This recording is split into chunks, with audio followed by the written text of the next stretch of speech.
علاش كيزيدوا هاد الشعيرات ديال الحديد ولا ديال البلاستيك ولا الزاج في البيتون؟ البيتون كما كتعرفوا بوحدو في الضغط ولا كومبرسيون كيتحمل مزيان، ولكن ملي كيتشد ولا كيتعرض للانحناء يعني تراكسيون ولا فليكسيون كيولي يتشقق بسهوله.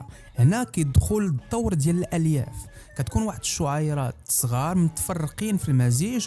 كلما كتبدا شي شقه فيسيور صغيره، هاد الشعيرات كيشدوها ويمنعوها ما تكبر.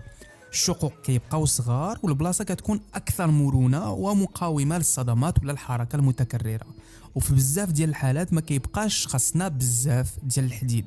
الكميه ديال الالياف والطول ديالها وكيفاش كتخلط في المزيج هي اللي كتحكم واش البيتون غادي يبقى سائل سهل في الصب ولا قاصح مقاوم.